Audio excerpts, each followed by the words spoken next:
میرا ایک لیکچر جسے میں قیامت کے دن رسول اللہ کی بارگاہ میں پیش کر سکتا ہوں وہ ہے کہ رسول اللہ کا قاتل کون. میں نے ان کے سارے اعتراضات کے جواب دیے. یہ کہتے ہیں حضور کو زہر دیا انہوں نے حدیث لدود کے ذریعے. وہ حضور کے منہ میں دوائی ٹپکا رہے تھے, انہوں نے کہا زہر ٹپکا دیا. اس کے آگے اس کا جواب موجود ہے. حضور علیہ السلام وہ صحابہ کہتے ہیں ہم نے حضور کے منہ میں دوائی ڈالی جان بوجھ کے.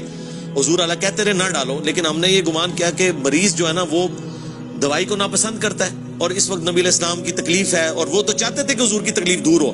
آپ اپنے چھوٹے بچے کو ٹیکا نہیں لگواتے, ٹھیک ہے, وہ لاکھ کہتا رہے لیکن آپ سے اس کی حالت نہیں دیکھی جا رہی. تو صحابہ سے حضور کی حالت نہیں دیکھی جا رہی تھی, وہ آپ کے منہ میں دوائی ٹپکا رہے تھے, ٹھیک ہے. یہ کہتے ہیں زہر ٹپکا دیا. اس کے آگے موجود ہے بخاری میں, پھر حضور کو افاقہ جب ہوا تو آپ نے کہا کہ وہ دوائی لے کے آؤ. وہ دوائی لائی گئی. آپ نے فرمایا میں نے تمہیں منع کیا تھا, یعنی حضور کہہ رہے تھے کہ میں اس حالت میں بھی قابل اتباع ہوں. حنفی تو کہتے ہیں حضور بوڑھے ہو گئے تھے تو اتباع کے قابل نہیں رہے کیونکہ جلسہ استراحت کرتے تھے. جلسہ استراحت تو حضور سکھایا کرتے تھے. حضور کبھی بھی ایسی حالت میں نہیں رہے کہ آپ قابل اتباع نہیں ہو.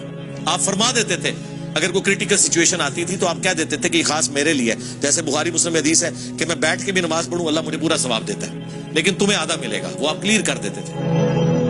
اب اس حالت میں نبی علیہ السلام نے کہا وہ دوائی منگوائی گئی. آپ نے سارے صحابہ کے منہ میں ٹپکوائی سوائے حضرت عباس کے, کیونکہ وہ اس میں شامل نہیں تھے. تو سرکار اگر وہ زہر تھا تو سارے مار کیوں نہیں گئے؟ اور دوسرا اس دوائی کے بعد تو حضور صحتیاب ہوئے ہیں.